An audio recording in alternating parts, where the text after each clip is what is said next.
যেইভাবে নবীরে আল্লাহ আযাব দেখায় দিছে এইভাবে মার চোখেও আল্লাহ কবরের আযাবটা এবার দেখায় দিলাইছে। পর্দা আল্লাহ সরায় দিলাইছে। মা নিজের চোখে দেখতেছে সন্তানের আযাব, আগুনে পোড়ার দৃশ্য, সাপে কামড়ের দৃশ্য। আর চিল্লায়া চিল্লায়া মা মা কয়া কাঁদতেছে। কারণ কবরে তারে সাপেও কইতেছে কেন কামড়াইতেছে মার কারণে, কেন আগুনে পুড়তেছে মারে কষ্ট দেওয়ার কারণে। চিল্লায়া চিল্লায়া মা কয়া কাঁদতেছে। এমনি মা দেখা মাত্রই মা কলিজা কামড় মারছে। করাচির হযরত হাকিম আক্তার সাহেব রাহিমাহুল্লাহ, বহুত বড় বুজুর্গ, বহুত বড় আল্লাহর ওলি, করাচির মসজিদে তিনি নামাজ আদায় করতেছেন। এই অবস্থায় তিনি দেখলেন একজন যুবক বড় সুন্দর করে নামাজ আদায় করলো। যুবকের রুকু বড় সুন্দর, সেজদা বড় সুন্দর, যুবকের কোরআন তেলাওয়াতের আওয়াজ বড় সুন্দর। আল্লাহর ওলি ওই যুবকের নামাজ পড়াটা তিনি মুগ্ধ হলেন। কিন্তু তাকায় দেখেন যুবকের ডান হাত কাপড় দিয়ে পেঁচানো, ডান হাতটা কাপড় দিয়ে পেঁচানো। নামাজ শেষ হলে পরে যুবককে তিনি ডাক দিয়া বলতেছেন, যুবক বড় সুন্দর করে নামাজ আদায় করেছ, তোমার রুকু আমার বড় পছন্দ হয়েছে, সেজদাটাও বড় সুন্দর হয়েছে, কিন্তু আমার প্রশ্ন হলো ডান হাত কাপড় দিয়ে পেঁচায় রাখছো কেন রে? কেন তুমি ডান হাতটা কাপড় দিয়ে পেঁচায় রাখছো? এই কথা বলতেই যুবক কয়, আল্লাহর ওলি গো, আমার হাতের মধ্যে ফসা শুরু হয়েছে, ফসা। এই ফসা খালি দিন দিন উপরের দিকে উঠতেছে। ডাক্তার দেখাই কিন্তু রোগ ভালো হয় না। অ্যান্টিবায়োটিক, হাই অ্যান্টিবায়োটিক, কত রকমের ঔষধ তারা দিল, কিন্তু আমার হাতের পচন ভালো হয় না। কোনোভাবেই হাতের পচন ভালো হয় না, এত দুর্গন্ধ বের হয় গো। আমি যদি কাপড় দিয়ে পেঁচায় না রাখি, মসজিদের ভিতরে একজন মানুষও টিকতে পারবে না, এজন্য আমি কাপড় দিয়ে পেঁচায় রাখি। আল্লাহর ওলি তিনি বলতেছেন, বাবা অন্য দেশের ডাক্তার দেখাও না কেন? যুবক কান্দে আর বলতেছে, আল্লাহর ওলি আমার মন বলে তামাম দুনিয়ার সব ডাক্তার যদি দেখাই তবু রোগ ভালো হবে না, কারণ ডাক্তার আমার রোগ ধরতে পারে না, আমি আমার রোগ ধরে ফেলেছি। আমার রোগ হলো আসমানে, চিকিৎসা চলছে জমিনে। এই হাত, যেই হাত আমার ফসতেছে হুজুর, এই হাত দিয়ে আমি মারছিলাম। আমি আমার মার গর্ভে একমাত্র সন্তান, কষ্ট করে করে মা আমারে পড়ালেখা করাইলো। জন্মের কিছুদিন পরেই বাবা মারা গেলেন। আমার নানা নানি, মামা মামি মাকে নিতে এসেছে, মা যায় নাই। মা বলছে, না না বাবা, আমি আর কোথাও বিয়ে বসবো না। আল্লাহ আমাকে একটা মানিক দিয়েছে, আমি আমার সন্তানের চেহারা দেখে জীবন যৌবন কাটায় দিব, আমি আর কোথাও বিয়ে বসবো না। হুজুর আমার মা মানুষের বাড়িতে কাম করছে, আত্মীয় স্বজনের কাছ থেকে ধার এনে আমাকে পড়ালেখা করাইছে। আমি কত বড় নিমক হারাম গো! আমি উপযুক্ত হওয়ার পর একটা সুন্দরী ধনীর মেয়েকে বিয়ে করে ফেলছি, অথচ আমি মাকে জিগাই নাই। বাড়িতে আনার পর মা কইছে, বাজান বিয়ে করবি অসুবিধা নাই, কিন্তু মারে তো জানাইতে পারতি। ঠিক আছে বাজান, কিন্তু মার একটা সন্দেহ, মার ভয় লেগে গেল। ধনীর মেয়ে গরিবের মারে কেমনে মা কুয়া ডাকবো গো, কেমনে আমার মা কুয়া ডাকবো? ছেলে কয়, মা টেনশন করবা না, আমি সব বলেছি, মা কোনো অসুবিধা নাই। কিন্তু হুজুর আমার মা যেটা ভয় করেছিলেন এটাই হয়েছে। কিছুদিন পরেই আমার সুন্দরী বউ, শিক্ষিতা বউ, ধনীর মেয়ে আমার মাকে মা কয়া ডাকে না। অফিস থেকে আসলে পরে মার বিরুদ্ধে আমার কানে কানে নালিশ দেয়। প্রথম দিন, একদিন, 2 দিন আমি ধমক দিয়েছি, কিন্তু আমি তো তার প্রতি দুর্বল। এক পর্যায়ে আমি তার কথায় ফিরে গেছি। মার রুমে ডুইকা মারে বকাবকি শুরু করে দিয়েছি। মা কই, বাজান বউয়ের কথায় মারে বকিস না, আমি তোর বউয়ের সাথে কোনো ঝগড়া করি নেই, কোনো মারামারিও করি নেই, কোনো কাটাকাটিও করি নেই, কথার দিক দিক কোনো ঝগড়া করি নেই। কত কোথায় মা কইতো, হুজুর একদিন আমি অফিস থেকে এসেছি, আমার মাথাটা বড় গরম, এই গরম অবস্থায় আমার বউ আমার মাথাটা আরো গরম করে দিছে। এই পর্যায়ে গরম মাথা নিয়ে আমি মার রুমে যেয়ে ঢুকছি, ঢুইকা মারে বকাবকি কইরা তোমার বিরুদ্ধে প্রতিদিন খালি বিচার বিচার, এই বইলেই আমি হাত দিয়ে মারে মায়ের শুরু করছি। যেই মাত্র মার গায়ে হাত উঠাইলাম এমনি মা চিৎকার দিয়া কয় বাজান আজকে তুই মার গায়ে হাত উঠাই দিলি, এই হাতটা মা চুমায়া চুমায়া বড় করছি, এই হাতের মধ্যে শুধু মার চুমা লেগে আছে বাজান, এই দুনিয়াতে আমার কেউ নাই কেউ নাই, আমার মা বাবা আত্মীয় স্বজন সব ছাড়ছি, শুধু তোর মুখের দিকে তাকাইয়া আজকে তুই বউয়ের কোথায় বুঝি মার গায়ে হাত উঠে দিলি। ঠিক আছে, এতটুকু যদি করতে পারছো আল্লাহ যেন তোর এই হাত ফসায় দেয়। সাথে সাথে হুজুর আমি টের পাইছি আমার পায়ের জমিনটা কাইপে উঠছে, পায়ের জমিনটার সাথে সাথে টের পাইছি কাইপে উঠছে। এরপরে মায় আরেকটা বুদ্ধি দিছে, তুই যেন আমার জানাজার নামাজ পড়তে না পারস, তুই যেন আমার জানাজার নামাজ পড়তে না পারস। হুজুর দুটা বুদ্ধি আমি টের পাইছি, তখনই টের পাইছি কবুল হয়ে গেছে। বেশ কিছুদিন পর অফিস থেকে খবর পাইলাম মা মারা গেল। জানাজা পড়ার জন্য আমি আপ্রাণ চেষ্টা করে গ্রামে আসতে চাইলাম, কিন্তু রাস্তাঘাটে এত সমস্যা হয়েছে, পৌঁছতে পৌঁছতে অনেক দেরি হয়ে গেল। অন্য কোনো দিন এত দেরি হয় না, এত ঝামেলা হয় না, এত সমস্যা হয় না। গ্রামে পৌঁছতে পৌঁছতে অনেক দেরি হয়ে গেল। গ্রামের মানুষ আমাকে সারাই মার জানাজা পড়ে ফেলেছে। আমি যখন ঢুকলাম আর দেখলাম মার জানাজা শেষ, তখনই আমি বুঝছি মার বদ্ধ কবুল হয়ে গেছে গো। এখন দ্বিতীয় বদ্ধটা কবুল হওয়ার ফালা, তোর হাত যেন ফচ্চা যায়। হুজুর আমি কিছুদিন পরে টের পাইছি আমার হাতের মধ্যে ফুরা দেখা দিছে, এই আঙ্গুলের ফুরা থেকে ফসা শুরু হইছে। এই ফসা শুধু দিন দিন দিন দিন শুধু উপরের দিকে উঠতেছে। ডাক্তার দেখাইলাম, অ্যান্টিবায়োটিক দেয়, হাই অ্যান্টিবায়োটিক দেয়, কিন্তু ভালো হয় না, ভালো হয় না। ডাক্তাররা কয় আমরাও তো কিছু বুঝি না, কেন তোমার রোগ ভালো হয় না, এটা তো অ্যান্টিবায়োটিকে ভালো হয়ে যাওয়ার কথা। আমি তখন বলেছি ডাক্তার এটা তোমরা না বুঝলো আমি বুঝে গেছি গো, আমি বুঝে গেছি। ফসা তো আর ভালো হয় না, বরং উপরে উঠতেছে। এত দুর্গন্ধ, এত দুর্গন্ধ। আমার সুন্দরী বউ যার মায়া ভইরা আমি মারে মারছিলাম গো, এই সুন্দরী বউটো আমারে ফেলায় বাপের বাড়ি চলে গেছে, দুর্গন্ধে টিকতে পারে না। ঘরের মানুষজন আমারে ঘর থেকে বের করে দিয়েছে, সমাজের মানুষেরা আমার সমাজ থেকে বের করে দিয়েছে।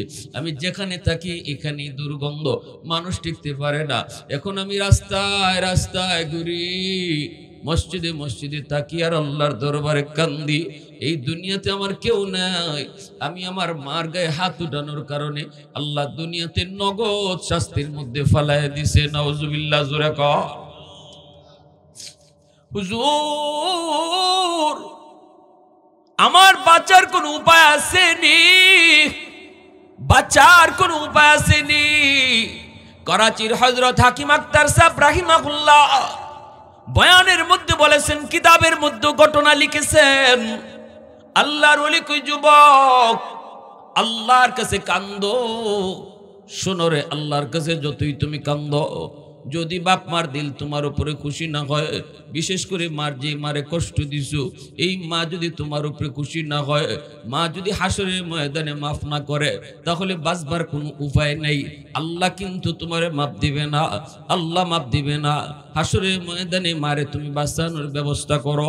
কেমনে করবা? তিনি বলেন, আবু দাউদ শরীফে একখান হাদিস, আল্লাহর নবী তিনি হাদিসটা বলে গেছেন, মান যারা কবর আবাওয়াইহি ফি কুল্লি জুমাতিন গফিরা লাহু কুতিবা বাররান।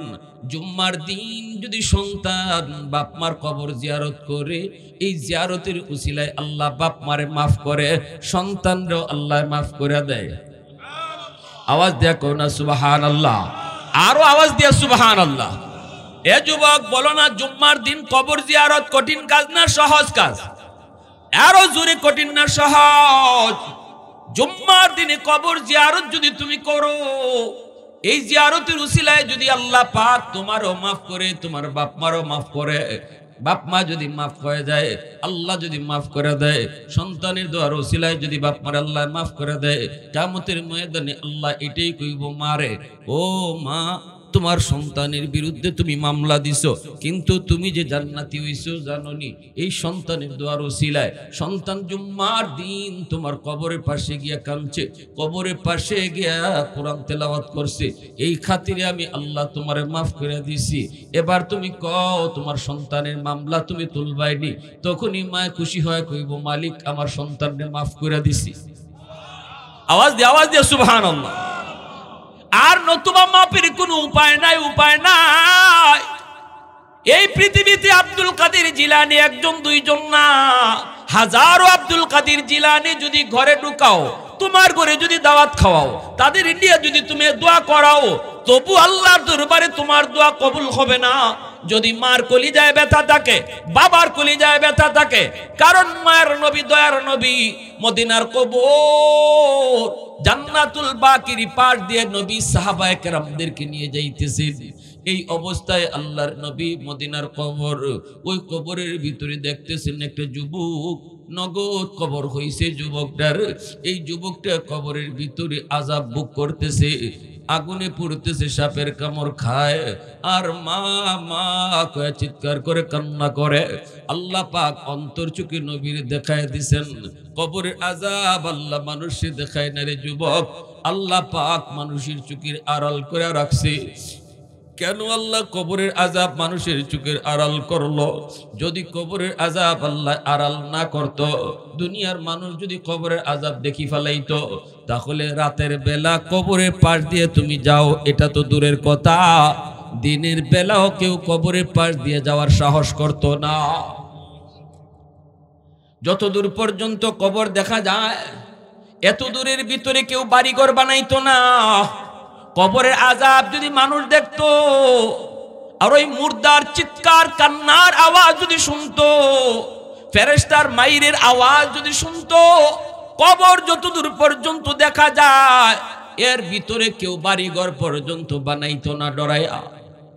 কবরের আযাব যদি আল্লাহ মানুষে দেখাইতো, সন্তান মার লাশ নিয়ে কবরে যাইতো না, সন্তান বাবার লাশ নিয়ে কবরে যাইতো না, ব্যবসা বাণিজ্য করতে পারতো না। মার কবরের মধ্যে আযাব হইতেছে, ছেলে ব্যবসা করে কেমনে? বাবার কবরের মধ্যে আযাব হইতেছে, নিজের চোখে দেখে। এই সন্তানের ভিতরে বাদ যাইব কেমনে, ঘুম হইব কেমনে? এজন্য আল্লাহ পাক দুনিয়ার নিজাম ঠিক রাখার জন্য তোমার আমার চোখের আড়াল করে রাখছে আল্লাহ কবরের আযাবটা, যেন দুনিয়ার নিজাম ঠিক থাকে রে যুবক।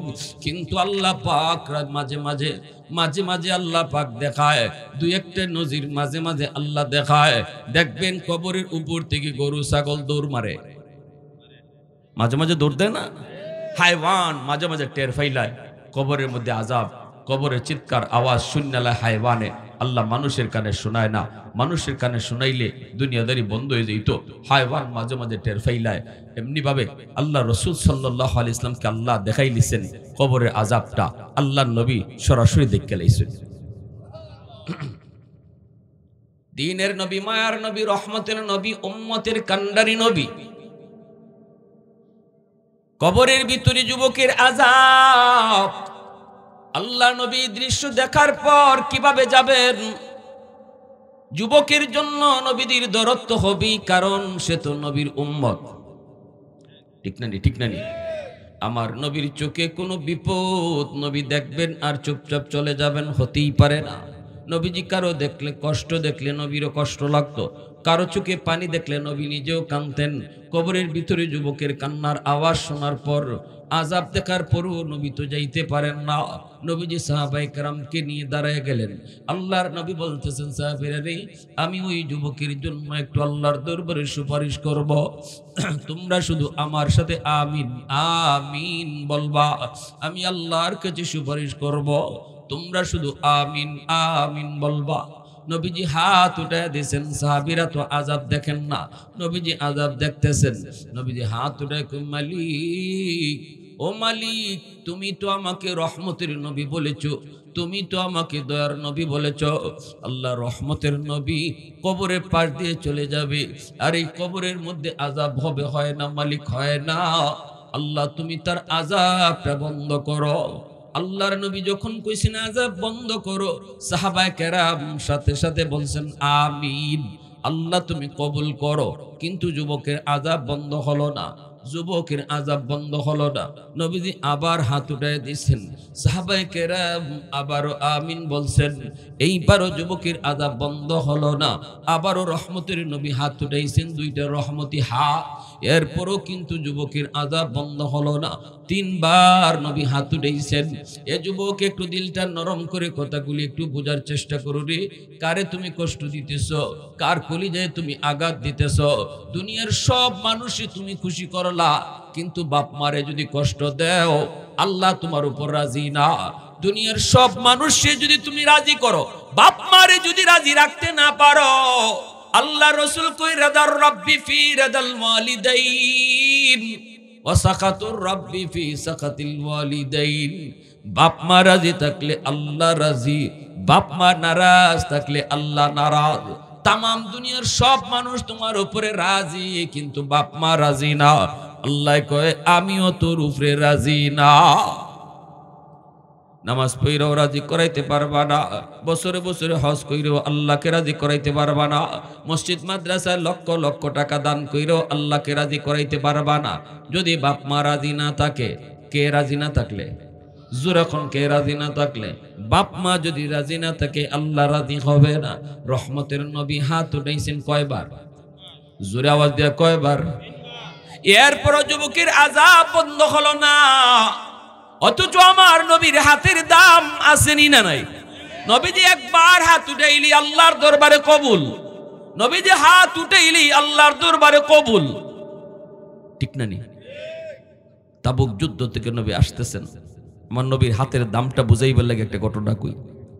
তাবুক যুদ্ধ থেকে আসতেছেন ফিরা, নবীজি আসরের পর হযরত আলী রাদিয়াল্লাহু তাআলা আনহুকে বলতেছেন, আলী আমি বড় টায়ার্ড, আমি তোমার উরাতে একটু ঘুমাই। আলী বলেন, ইয়া রাসূলুল্লাহ ঘুমান। নবীজি হযরত আলী রাদিয়াল্লাহু তাআলা আনহুর উরাতের মধ্যে মাথা রেখে একটু বিশ্রাম নিছেন। হযরত আলী রাদিয়াল্লাহু তাআলা আনহু তিনি আসরের নামাজটা পড়েন নাই। ইনি ভাবছেন নবী তো একটু পরে উঠি যাইবেন, এরপরে আমি আসরের নামাজটা পড়বো। কিন্তু দেখা যায় রসুল মাথা দিতেই রসুলের চোখ লাগিয়ে গেছে গা, নবীজি ঘুমায় গেছেন। এখন হযরত আলী রাদিয়াল্লাহু তাআলা টেনশনে পড়ছেন। ঘটনা কি? তাকায় দেখেন সূর্য লাল হয়ে গেছে, সূর্য ডুববে যাইব, আসরের নামাজ তার কাজা হয়ে যাইব। হযরত আলী পেরেশান হয়ে গেছেন, এখন কি করি? একদিকে আমার নামাজ কাজা হয়ে যেতেছে, আর একদিকে আমার রসুল আমার উরাতে ঘুমো। আমি কি নবী কি ঘুম ভাঙাবো, নাকি আমি আমার নামাজ কাজা হয়ে যাইব? হযরত আলী তার মনরে জিগাইতেছেন, আলী ক তুই কি করবি? আলীর মন বল। আলীর মন জবাব দিতেছে, না রে আলী, নামাজ কাজা হয়ে যায় হয়ে যাক, তবু দু জাহানের বাদশার ঘুম ভাঙাবি না, দু জাহানের বাদশার ঘুম ভাঙাবি না। তোর উরাতে দু জাহানের বাদশা আরাম করে, নবীর আরামের খেয়াল কর, নামাজ কাজা হয়ে যায় হয়ে যাক। সূর্য ডুবে গেছে, নবীজির ঘুম ভাঙছে। আল্লাহ নবী ঘুম থেকে উঠতে হযরত আলীর চেহারার দিকে তাকায় দেখেন পেরেশান। সত্যিকারের মুমিন, যার অন্তরে ঈমান আছে, সে গুনাহ যদি হয়ে যায়, হইতে পারে গুনাহ হওয়াটা অস্বাভাবিক না, গুনাহ হয়ে যেতে পারে। গুনাহ হওয়ার পর তার ভিতরে পেরেশানি লাগবে। মাল ঈমান ইয়া রাসূলুল্লাহ, ইযা সাররাতকা হাসানাতুকা ওয়া ইযা সাআতকা সাইয়্যাতুকা ফাআনতা মুমিন। ঈমান কার আছে রাসূল স্কেল বলে দিবেন। গুনাহ হওয়ার পরে যার ভিতরে পেরেশানি লাগে, আর নেক কাজ করলে যার অন্তরে আনন্দ লাগে, রাসূল কয় বুঝবাই তার ঈমান আছে। আর গুনাহ হওয়ার পরেও যার পেরেশানি লাগে না, বুঝবাই ঈমান নাই। এবার এখন আমরা প্রত্যেকেই যার যার ঈমান মাপতে পারবো, আমার অন্তরে ঈমান আছে না নাই। কিছু মানুষ আছে গুনাহ কইরা একদম ড্যাম কেয়ার চলতেছে, ফজরের নামাজ নাই, জোহরের নামাজ নাই, কোনো পেরেশানি নাই তার, এইভাবেই চলতেছে। কিন্তু এই যে মানুষটা গুনাহ হওয়ার পরেও কোনো চিন্তা নাই, নো চিন্তা, আর ওপেন ঘুরতেছে, পেরেশানি নাই, আল্লাহ রাসূল কয় এটাই আলামত তার ঈমান নাই, ঈমান নাই, ঈমান নাই। আর গুনাহ যদি হঠাৎ হয়ে যায়, হায় হায় আমি এটা কি করলাম, হায় হায় আমার নামাজ কাজা হয়ে গেছে, আল্লাহ আল্লাহ আমি তো কইতাম পারছি না, আল্লাহ নামাজটা কাজা হয়ে গেছি গা। সাথে সাথে হে দ্রুত নামাজটা কাজা করে লইতেছে। আল্লাহ রসুল কয় বুঝবাই তার ইমান আছে, ইমান আছে, ইমান আছে। সুবহানাল্লাহ, জোরে বলেন। এটা ইমান স্কেল। আলী রাদিয়াল্লাহু তাআলা আনহুর চেহারার মধ্যে পেরেশানি আসবেই তো, কত বড় ইমানওয়ালা, পেরেশানি আসছে। আল্লাহ রসুল ঘুম ভাঙলো। নবীজির ঘুম ভাঙার পর নবী তাকায় দেখেন চেহারার মধ্যে বড় পেরেশানি। আল্লাহর নবী বলতেছেন, আলী রে এত পেরেশানি কেন, ঘটনা কি? আলী রাদিয়াল্লাহু তাআলা আনহু বলেন, নবী গো আমার আসরের নামাজ কাজা হয়ে গেছে। এবার নবীজি বলেন, আলী করছো কি, তুমি আমারে ডাক দিলা না কেন? হযরত আলী বলে, নবী গো আমার মন বলে দু জাহানের বাচ্চার ঘুম ভাঙালে নবীর কষ্ট হবে, এজন্য আমি আপনাকে ডাক দেই নেই গো নবী। আল্লাহর নবী কথাটা শোনা মাত্রই নবীজি দুইটা হাত উঠায় দিয়েছেন। রদ্দে শামস নামক কিতাবের ভিতরে লিখছেন, নবীজি দুইটা হাত বাড়ায় বলতেছেন, মালিক, ও মালিক, আজ আমার আলী তার আসরের নামাজ কাজা হয়েছে নিজের কোনো দোষে নয়, তোমার বন্ধুর আরামের কারণে। আল্লাহু আকবার। আমার আলী কিন্তু নিজের দোষে নামাজ কাজা করে নেই গুণ আল্লাহ, ঘুমায়া নামাজ কাজা করে নেই, নিজের কাজে নামাজ কাজা করে নেই, দোকানদারি করতে গিয়ে নামাজ কাজা করে নেই, কাজা হইছে তোমার বন্ধুর একটু আরামের কারণে, তোমার বন্ধুর একটু আরামের কারণে। ও মালিক, যদি এমনই হয় তোমার সূর্য ডুবলো কেন? সূর্য তো তোমার কথায় উঠে ডুবে, তোমার সূর্য ডুবলো কেন? আল্লাহু আকবার, জোরে কও। আজ যদি আমার আলী তোমার দুস্তের আরামের কারণে তার নামাজ কাজা হইল, সূর্য কেন ডুবলো? সূর্য আরো আকাশে উঠায় রাখলায় না কেন? সূর্য তুমি আকাশে আটকায় রাখলায় না কেন? আল্লাহ আমি মানি না, মানি না, মানি না, আমার আলীর নামাজ কাজা হইতেই পারে না, আমার আলীর নামাজ কাজা হইতেই পারে না। হাত দুইটা উঠায় দিলাম, আমার হাত উপরে থাকতে থাকতে ডুবন্ত সূর্য আবার আকাশে উঠাও, আমার হাত উপরে থাকতে থাকতে ডুবন্ত সূর্য উঠাও। রদ্দে শামস নামক কিতাবের ভিতরে লিখেন, নবীজির হাত উপরে থাকতে থাকতেই আল্লাহ পাক ডুবে যাওয়া সূর্য আবার আকাশে উঠায় দিয়েছেন।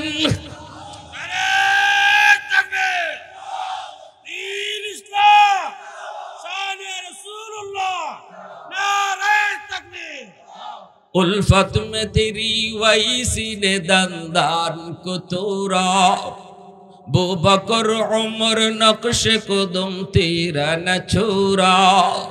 उल्फत में तेरी वैसी ने दंदान को तोरा, बो बकर उमर नक्श कदम तेरा न छोरा। ऐ उशाक नबी वाके असरार मदीना, सुल्तान का सुल्तान है सुल्तान मदीना, सरकार का सरकार है सरकार मदीना, गुलजार का गुलजार है गुलजार मदीना। अल्लाह ने मक्का ही में ये काबा बनाया, इस काबा का काबा तेरी मरकद को बनाया। मुसलमाনের आवाज अल्लाहु अकबर, आरो जोरे अल्लाहु अकबर। अल्लाह ने मक्का ही में ये काबा बनाया, इस काबा का काबा तेरी मरकद को बनाया। ऐसा लम्हा जी चले जा राह मदीना, सुल्तान का सुल्तान है सुल्तान मदीना, सरकार का सरकार है सरकार मदीना, गुलजार का गुलजार है गुलजार मदीना। मुसलमाনের আওয়াজে আল্লাহু আকবার। তাহলে নবীর হাতের দাম আসেনি না নাই? আল্লাহর নবীর হাতের দাম আসেনি না নাই? এইদিকে কিন্তু নবীজি ওই যুবকের জন্য একবার নয়, দুইবার নয়, তিনবার হাত উঠাইছেন, কিন্তু এরপরও নবীর হাতের দাম কদ্দুর? আল্লাহ তো দোয়া কবুল করে না। নবীজি টেনশনে পড়ে গেছেন, ও মালিক আমার কি কোনো দোষ নাকি? আমার হাতের দাম কি কমে গেল নাকি? আল্লাহ আমি কোথায় কোন ভুল করলাম? আল্লাহ তুমি কি আমার উপরে নারাজ? আল্লাহ আমি কি তোমাকে নারাজ করে ফেলেছি? আল্লাহ পাক রব্বুল আলামিন তখন জানায়, বন্ধু তুমি আমাকে নারাজ করো নাই, আমি তোমার উপর নারাজ নই। ও বন্ধু বন্ধু হাতের দাম কমে নাই, কমে নাই, হাতের দাম এখনো আছে। গন্ডগোল হলো যেই যুবক কবরে আযাব ভোগ করে বন্ধু, এই যুবকের মা এখনো দুনিয়ায় জীবিত। এই মার কলিজায় অনেক ব্যথা, মারে দুনিয়া অনেক মার দূর করছে, কলিজার ভিতরে ব্যথা। মায়ের মরার আগের দিনটা তো মারে মারছে, মরণের সময়টাতে মা তার মাপ দেয় নাই। আমি আল্লাহ তাকায় রইসলাম, মা মৃত্যুর সময়টা তো মা তার মাপ দিলাই কিনা।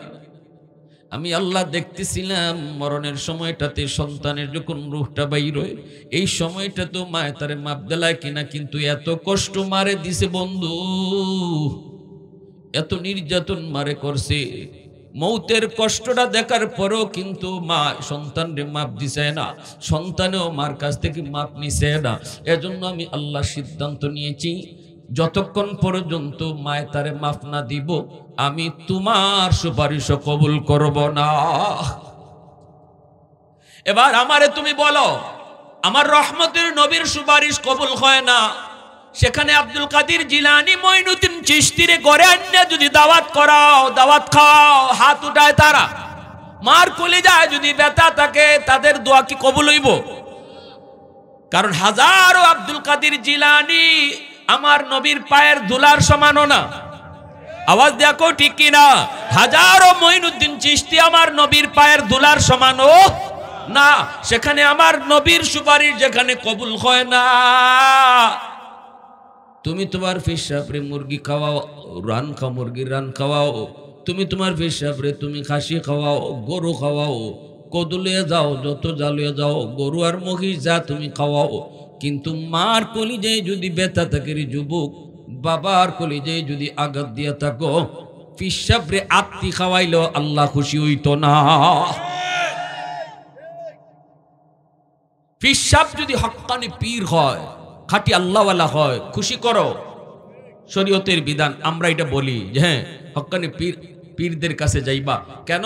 জাহান তোমারে আখেরাতে তরাইব এই নিয়তে না, হক্কানি পীর বুজুর্গদের কাছে যাওয়া, বায়াত হওয়ার উদ্দেশ্য হইল ইনি আমারে আমলের লাইন বলাই দিব, আমারে জান্নাতে যাওয়ার পথ দেখাই দিব। পেশাবে জান্নাতও নিত না, পেশাবের কাম হইল জান্নাতে যাওয়ার পথ দেখাই দেওয়া। এই নিয়তে হক্কানি পীর বুজুর্গের কাছে যাইবা, ফিরে ফার করার ক্ষমতা নাই। এইটা হইল আকীদা, সহি বিশ্বাস। যদি হক্কানি পীর বুজুর্গ হয়, তাদের কাছে যাইবা, তাদেরকে খুশি করবা, তাদের দোয়া নিবা, অসুবিধা নাই। কিন্তু পেশাব খুশি থাকলে আল্লাহ খুশি হাদিস পাই নাই আমরা, হাদিস পেয়েছি বাপ মা খুশি থাকলে আল্লাহ খুশি। শ্বশুর শাশুড়িও বাপ মা, শ্বশুর শাশুড়িরে খুশি করো, অসুবিধা নাই, এটাও শরীয়তের বিধান, এটাও সওয়াবের কাম। শ্বশুর বাড়িতে যাইবাই, বল মাছ লইয়া যাও, শ্বশুর বাড়িতে যাইবাই 10 কেজি মিষ্টি লইয়া যাও, অসুবিধা নাই, সওয়াব আছে। কিন্তু শ্বশুর শাশুড়ি খুশি থাকলে আল্লাহ খুশি, হাদিস আমরা পাই নাই, হাদিস পেয়েছি বাপ মা খুশি থাকলে আল্লাহ খুশি। তাহলে আগে মারে এখালি কমলা খাওয়াও, তারপরে হৌরি তুমি খাসি খাওয়াও, ঠিক না নি? মারে এখালি কমলা খাওয়াও, তারপরে শাশুড়ির লাগি বল মাছ লইয়া যাও। কিন্তু মা এখালি কমলা পাইতো না, আর তুমি শাশুড়ির লাগি তুমি লইয়ে যাবে আঙ্গুর, আরো কত কিছু, লাভ হইতো না। কষ্ট হইতেছে আপনাদের? কি ভাই কষ্ট হইতেছে? আল্লাহ আমাদেরকে বুঝদান করো, সবাই বলি আমিন। দ্বীনের নবী, মায়ের নবী চিন্তায় পড়ে গেলেন। আল্লাহ পাকের কথা শোনা মাত্রই নবীজি চিন্তায় পড়ে গেলেন, তাহলে এই যুবকের আযাব কেমনে বন্ধ করব, কেমনে আযাব বন্ধ করাবো, কেমনে করাবো? আমি তো রহমতের নবী, উম্মতের কান্ডারি নবী, আমি কেমন করে এই যুবকের আযাব দেখার পরও চলে যাই? আল্লাহ তো জানায় দিয়েছে, মায়ে মাফ না করলে আমার সুপারিশ আল্লাহ কবুল করতো না। এইবার নবীজি চিন্তায় পড়ে গেলেন। নবীজি সাহাবায়ে কেরামদেরকে বলেন, সাহাবীরা রে, দৌড়ে যাও, তার মাকে যে আমি নবীর সালাম জানাও। নবীজির সালাম জানাইতেই মহিলা এখানে চলে আসলো। নবীজি বলতেছেন, মা গো, কবরটা তুমি চিনোনি? মহিলায় কই, কই চিনি গো নবী, এটা আমার ছেলের কবর। আল্লাহর নবী কই মা গো এটা তোমার সন্তানের? বলে হ। কয়দিন আগে মারা গেছে? কয় এতদিন আগে। আল্লাহর নবী কই মা গো সন্তান বুঝি তোমারে অনেক কষ্ট দিয়েছে, সন্তান বুঝি তোমার কলিজায় অনেক আঘাত দিয়েছে, শারীরিক নির্যাতন বুঝি করছে, যার কারণে তোমার কলিজায় অনেক ব্যথা। মরণের সময়টা তো তুমি তোমার সন্তানরে মাপ দেও নেই, বিষয়টা আমাকে জানাইছে আমার মালিক, যার কারণে তোমার ছেলে কবরের মধ্যে আযাব, জাহান্নামের আগুনে পুড়তেছে, সাপের কামড় খাইতেছে, চিৎকার করে মা মা কয়ে কাঁদতেছে। আমি রহমতের নবী তার পাশ দিয়ে কেমনে যাব গো? একটু সুপারিশ না করে কেমনে যাই? আমি তো তার জন্য আল্লাহর কাছে একটু হাত উঠাইছিলাম, কিন্তু মালিক একবার দুইবার তিনবারই আমার হাত ফিরাই দিছে। আল্লাহ পাক সাফ সাফ জানাই দিছে, মা তুমি যতক্ষণ পর্যন্ত তুমি তারে মাপ না দিবা ততক্ষণ আল্লাহ তার আযাব বন্ধ করবে না। মা গো আমি নবী তোমার কাছে সুপারিশ করি গো মা, সন্তান কষ্ট দিয়ে ফেলছেন না বুঝা, আজকে এই কষ্টের কারণে কবরে আযাব ভোগ করে। আমি রহমতের নবী তোমার কাছে সুপারিশ করি মা তুমি তারে মাফ করে দাও, তুমি মাফ না করলে আযাব বন্ধ হইতো না। আল্লাহর নবী যখন মহিলার কাছে সুপারিশ করেন মহিলায় মাফ দেওয়ার জন্য, সাথে সাথে মাথাটা নিচের দিকে দিয়ে দিছে। মাথাটা নিচের দিকে দেওয়ার কথা কয় না, চোখ থেকে দর দর করে পানি পড়তেছে, নবীজির সামনেই মায় কাঁদতেছে। এরপরে মায় কান্দা কান্দা কই নবী গো কেমনে রে মাপ দিমু গো নবী, কেমনে রে মাপ দিমু গো নবী, এখনো আমার পিঠে মাইরের দাগ আছে, এখনো আমার পিঠে মাইরের দাগ, এখনো আমার হাড়ে হাড়ে ব্যথা গো নবী। বউয়ের কথা, বউয়ের কথায় আমার আমি মার গায়ে হাত উঠাই তো কেমনে আমি এর মাপ দিব না, না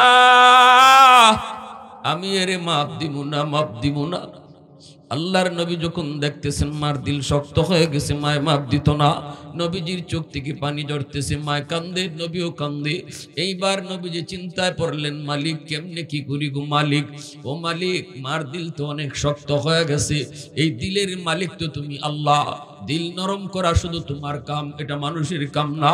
আল্লাহ আমি একটা পথ তোমারে কয়া দিই, ও মালিক আমার মন বলে এই পথে আগাইলে মহিলার দিলটা নরম হইব। ও আল্লাহ কবরের আযাবটা তুমি আমারে যেভাবে দেখাইছো, এই যুবকের আযাব তুমি আমারে যেইভাবে দেখাইছো, এইভাবে মারেও তুমি দেখায়া দাও। কারণ আমি নবীর মন বলে, মা যদি নিজের চোখে সন্তানের আযাব নিজের চোখে দেখে তাহলে মার দিলটা নরম হয়ে যাবে। কারণ পৃথিবীতে যত মা সন্তানের কষ্ট মায় কিন্তু সরাসরি দেখলে সইতে পারে না, যতই কষ্ট দেখ সন্তানে, কিন্তু সন্তান বিপদে পড়লে সবার আগে মায় টের পায়। বিদেশ বাড়িতে সন্তানের যদি কোনো বিপদ হয়, ফোন আসার আগেই মার কলিজায় কামড় দিয়ে উঠে। আওয়াজ দিয়া বলো ঠিক কিনা, ঠিক কিনা? যেই মাত্র আল্লাহ নবী কয়েন মালিক তুমি আযাবটা মার চোখে দেখায় দাও, আল্লাহ পাক ওই দুস্থ তোমার এই সুপারিশটা আমি কবুল করলাম। যেইভাবে নবীর আল্লাহ আযাব দেখায় দিছে, এইভাবে মার চোখেও আল্লাহ কবরের আযাবটা এবার দেখায় দিলাইছে, পর্দা আল্লাহ সরায় দিলাইছে। মা নিজের চোখে দেখতেছে সন্তানের আযাব, আগুনে পোড়ার দৃশ্য, সাপে কামড়ের দৃশ্য, আর চিল্লায়া চিল্লায়া মা মা কয়া কাঁদতেছে কাঁদতেছে। কারণ কবরে তারে সাপেও কইতেছে কেন কামড়াইতেছে, মার কারণে, কেন কামড়াইতে, কেন আগুনে পুড়তেছে, মারে কষ্ট দেওয়ার কারণে। চিল্লায়া চিল্লায়া মা মা কয়া কাঁদতেছে। এমনি মা দেখা মাত্রই মা কলিজা কামড় মারছে। মা ডাক দিয়া কই নবী গো, গো নবীজি আমি মাফ করে দিছি গো নবী, আমি মাফ করে দিছি। মা মাফ করতে দেরি হয়েছে, আযাবটা বন্ধ হতে দেরি হয় নাই। পৃথিবীতে মায়ের মতো আপন কেউ হবে না, পৃথিবীতে মায়ের মতো আপন কেউ হবে না। তোমরা কোনোদিনও মায়েরই মনেতে কষ্ট দিও না, তোমরা কোনোদিনও মায়েরই মনেতে কষ্ট দিও না। পৃথিবীতে মায়ের মতো আপন কেউ হবে না, পৃথিবীতে মায়ের মতো আপন কেউ হবে না। তোমরা কোনোদিনও মায়েরই মনেতে কষ্ট দিও না। কত পাপী মন আছে মাকে কষ্ট দেয়, মায়ের মনে কষ্ট দিয়ে অভিশাপ নেয়। মায়ের মনে কষ্ট দিলে খোদা যে সহে না, মায়ের মনে কষ্ট দিলে খোদা যে সহে না। তোমরা কোনো দিনও মায়েরই মনেতে কষ্ট দিও না, তোমরা কোনো দিনও মায়েরই মনেতে কষ্ট দিও না। তো আওয়াজ দিয়ে বলি আল্লাহু আকবার, আরো জোরে আল্লাহু আকবার। ওই দিন পত্রিকার মধ্যে দেখলাম রাশিয়ায় একটা বিল্ডিং ধসে পড়লো। এই বিল্ডিং এর নিচ থেকে প্রায় 17 দিন পরে একটা মা সহ বাচ্চারে উদ্ধার করছে। দুধের বাচ্চা, মা আর দুধের বাচ্চাটা উদ্ধার হয়েছে, হাসপাতালে নিয়ে ভর্তি করছে। চিকিৎসার পরে দুজনকেই বাঁচানো সম্ভব হয়েছে। এইবার দেখা গেল মার, ডাক্তাররা দেখতেছে মার একটা আঙ্গুলের মাথাও নাই, একটা আঙ্গুলের মাথাও মার নাই, সবগুলা আঙ্গুলের মাথা কাটা। ডাক্তাররা জিজ্ঞেস করি, মা তোমার আঙ্গুলের মাথাগুলা কেমনে কাটলো? মা তখন কান্দে, চোখ থেকে পানি জোরে জোরে কই, ডাক্তার আমি যখন ওই জায়গার মধ্যে আমার বাচ্চা নিয়ে আটকা পড়ছি, একদিন 2 দিন 3 দিন 4 দিন 5 দিন যখন চলে গেল, আমার বুকের দুধ যখন শুকায় আসলো, আমার দুধের বাচ্চাটারে আমি কি খাওয়াবো? আমি মা দেখতেছি তার জিহ্বাটা বার হয়ে যাইতেছে গো। ওই অবস্থায় বাচ্চাটার মুখে আমি কি দিব? তখন নিজের আঙ্গুলের মাথাটা দাঁত দিয়ে কামড় দিয়া কাটতে লাইছি, আঙ্গুলের মাথাটা ফালাইয়া দিছি, রক্ত বাইরিছি। এই রক্তটা আমার সন্তানের মুখে আমি চুষাইছি। নিজের হাতের 10টা আঙ্গুলের মাথা মা কামড় দিয়া কাইটা ফালাইছে, রক্ত খাওয়া খাওয়া বাচ্চারা বাঁচাইছে রে যুবক। কোন মার কলিজায় তুমি ব্যথা দিতেছ? ঘুমন্ত করে কত মাস পাহারা দিছে সারা রাত, কত মা আল্লাহর কাছে দোয়া করছে, মালিক আমার হায়াতটা আমার সন্তানকে দিয়ে দিলাম, তবু আমার সন্তানের হায়াত তুমি বাড়ায় দাও। কত বাবা এই দোয়া করছে, মালিক কান্দের মধ্যে অসুস্থ সন্তানটারে নিয়ে বাবা দৌড়াইছে শহরের দিকে। রাতের বেলা রিক্সা নাই, কিছু নাই, কিন্তু বাবা কান্দে লইয়া দৌড়াইতেছে ডাক্তারের কাছে। তখন বাবা কান্দের কই, মালিক আমার হায়াতটা আমার সন্তানকে দিয়ে দিলাম, আল্লাহ তুমি আমার সন্তানের হায়াতটা বাড়ায় দিও।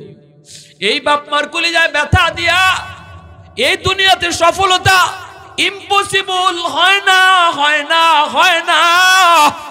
হাকিমুল উম্মত মুজাদ্দিদ মিল্লাত মাওলানা আশরাফ আলী থানভী রাহমাতুল্লাহি আলাইহি বলেছেন, এই জমিনে এই দুনিয়ায় যেই সন্তান বাপ মার কলিজায় ব্যথা দিব, 1 নাম্বার দুনিয়াতে নগদ শাস্তি, আল্লাহ পাক তার হায়াতের বরকত কাইরে নিব। দুনিয়ার ভিতরে সে হায়াতের বরকত পাইতো না। বিপদ আওয়ার কথা না, কিন্তু বিপদ তার উপরে পড়ব। টাটা তার উপরে পড়ার কথা না, টাটা তার উপরে পড়ব। অ্যাক্সিডেন্টে ফাও ভাঙ্গার কথা না, ফাও তারই ভাঙবো। যদি বাপ মার কলিজায় ব্যথা থাকে, বাপ মা যদি তারে বদ্দুয়া দেয়, 2 নম্বর শাস্তি হলো আল্লাহ পাক তার রিজিকের বরকত কাইরা নিব। ব্যবসা করব, দুনিয়াদারি করব, কিন্তু ধরতে কিছুই পাইতো না, ধরতে কিছুই পাইতো না। দেখবো সব কিছু আছে, কিন্তু ধরতে কিছুই পাইতো না।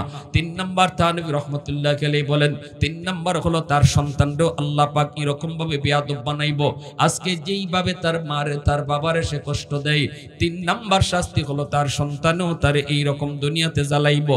4 নম্বর শাস্তি হলো দুনিয়াতে আল্লাহ পাক তারে বেইজ্জত করবো, বেইজ্জত, খালি বেইজ্জত হইব, বেইজ্জত হইব। আর যদি বাপ মার দোয়া নিয়ে চলে, তাকে আল্লাহ পাক দুনিয়াতে ইজ্জতের চেয়ারে আল্লাহ বসাইব। থানভী রাহমাতুল্লাহি আলাইহি বলছেন তার কিতাবের মধ্যে, যে সন্তান বাপ মার দোয়া নিয়ে চলবো, দুনিয়াতে আল্লাহ তারে দিন দিন খালি ইজ্জত বাড়াইবো, বাড়াইবো, বাড়াইবো। আর মরণের আগে আগে আল্লাহ তারে হজ্জে বাইতুল্লাহ নসিব করাইব। কেন? এটার ব্যাখ্যায় তিনি লিখছেন, কারণ এই সন্তান মা আর বাবার চেহারার দিকে দুনিয়াতে কতবার চাইছে মায়ার নজরে, কারণ সে তো বাপ মার সাথে ভালো সম্পর্ক রেখে চলছে। বাবা অসুস্থ হইছে, বাবা বৃদ্ধ হইছে, মুছ কাটতে গেলে টুট কেটে লায়, বাবা বৃদ্ধ হইছে, নখ কাটতে গেলে আঙ্গুল কেটে লায়। এই অবস্থায় তুমি সন্তান বাবার মুছটা কাটতে দাও, বাবার নখটা ফালাই দাও। ওই যে মুছ কাটতেছো, নখটা ফালাই দিতেছো, যতবার নজর বাবার চেহারার দিকে পড়ছে, ততবার আল্লাহ কবুল হজ আমল নামা উঠায় রাখছে। এজন্য থানবী রহমতুল্লাহ আলী বলেন, ফেরেশতারা আল্লাহর কাছে আবদার করে, আল্লাহ তোমার এই বান্দা বাপমার চেহারার দিকে তাকাইয়া জীবনে বহু হজ কামাই লিছে, কিন্তু বাস্তব হজটা এখনো করছে না, হজের সওয়াব পাইলিছে। আল্লাহ আমরা ফেরেশতারা দোয়া করি, যে দুনিয়া থেকে এতগুলা হজের সওয়াব পাইছে তুমি তারে বাস্তব হজ নসিব করে দাও। ফেরেশতারা দোয়া করে, ফেরেশতারা দোয়া করে। এজন্য মা ভক্ত, বাবা ভক্ত, সন্তান তার পয়সা কদ্দুর আল্লাহ এটা দেখে না, আল্লাহ তারে কোনো না কোনো সুরতে মক্কা মদিনা নিয়ে যায়। প্যারে হাজিরিন, এজন্যই তো আমি বলছিলাম খাজা মঈন আজকে বলেন, জুনাইদ বাগদাদির কথা বলেন, বাইজিদ বুস্তামির কথা বলেন, ওয়াসকুরুনির কথা বলেন, বর্তমান জমানায় আমাদের যত আল্লাহ ওয়ালারা আছেন, যতজন গেছেন, প্রত্যেকে ওলি হইছেন বাপমার দোয়ার উসিলায়। ঠিক না? জোরে বলেন। বাপমার বদ্ধ থাকলে কি ওলি হইতে পারবো? তোমার আমার জীবনে আল্লাহ লাইট লাগাই দিছে, এই যে এখানে লাইট আছে, এই লাইট গুলা জ্বলবে না যদি পাওয়ার হাউস থেকে লাইন ওকে না করো। পাওয়ার হাউস থেকে যদি কারেন্টের লাইন ওকে করা হয়, লাইট জ্বলবে। ঠিক না নি? প্রতিটা মানুষের জীবনে আল্লাহ কিছু লাইট লাগাই দিছে, জ্বালায় দেয় নাই। আর জ্বালাইবার জন্য আল্লাহ বলছে তুমিও তোমার জীবনের পাওয়ার হাউস থেকে লাইন ওকে করো। পাওয়ার হাউস থেকে লাইন ওকে না কইরা যতই গুতাগুতি করো, লাইন যদি এখানে কাটা থাকে, আপনি বাতি জ্বালাইবার লাগি স্ক্রু ড্রাইভার দিয়া 5 জন না 10 জনে মিললেও যদি লাইটে গুতাগুতি করেন, লাইট জ্বলবো? জোরে বলেন, জ্বলবো? জ্বলতো না। তোমার আমার জিন্দেগি তো আল্লাহ কিছু লাইট লাগাই দিছে, জ্বালায় দেয় নাই। আর ওই লাইট জ্বালাইতে হলে আল্লাহ বলছে পাওয়ার হাউস থেকে লাইন ওকে করো। সন্তানের সর্বপ্রথম পাওয়ার হাউস হলো মা বাবা। ওই বাপ মার দিক থেকে যদি লাইন ওকে থাকে তার জীবনের, আল্লাহ তার জিন্দেগির বাতি জ্বালায় দিব। 2 নাম্বার হলো তার মুরব্বী, এলাকার মুরব্বীরা তার জীবনের পাওয়ার হাউস। যেই যুবক মুরব্বীদের দোয়া নিয়ে চলবো, তার জিন্দেগির বাতি আল্লাহ জ্বালায় দেব। 3 নাম্বার হলো উলামায়ে কেরাম, সমাজে উলামায়ে কেরাম, অথবা যেই উলামায়ে কেরাম সামনে দেখবে, আলেম উলামাদেরকে শ্রদ্ধা ভরে যারা দেখবো, আলেমদেরকে যারা শ্রদ্ধা করব, অন্তর থেকে ভালোবাসবো, তার জীবনের পাওয়ার হাউসের লাইন ওকে।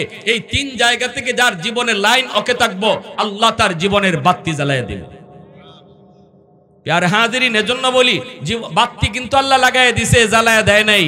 জ্বালানোর দায়িত্ব আমার আপনার। বাপমার সাথে বেয়াদবি কইরা, সমাজের মুরব্বীদের সাথে বেয়াদবি কইরা, আলেম উলামার অন্তরে কষ্ট দিয়া জীবনে কেউ কোনোদিন জীবনের বাতি জ্বালাইতে পারবে না। সাফ সাফ জানে নেন, বাতি জ্বলবে না, বাতি জ্বলবে না। প্যারে হাজিরিন, এজন্য বলছিলাম আমার যুবক ভাইরা, যৌবন কালটা আল্লাহর কাছে বড় দামি। এই যৌবনের ইবাদত একজন যুবককে যৌবনে ওলি বানায় দেয়। এই পৃথিবীতে যত ওলি হইছেন সবাই ওলি হইছেন যৌবনকালে। যৌবনের ইবাদত ওলি বানায়, যৌবনের ইবাদত ওলি বানায়। আর বয়স যত বাড়ে সম্মান আল্লাহ তত বাড়ায়, সম্মান তত বাড়ায়। যত বয়স বাড়বে ততই সম্মান আল্লাহ বাড়ায়। একজন যুবক যখন যৌবনে আল্লাহর গোলামি করে, বুড়া বয়সে যখন পারত না, আল্লাহ তারে ঘরে বসাইয়া ওই ইবাদতের সওয়াব তারে দান করব।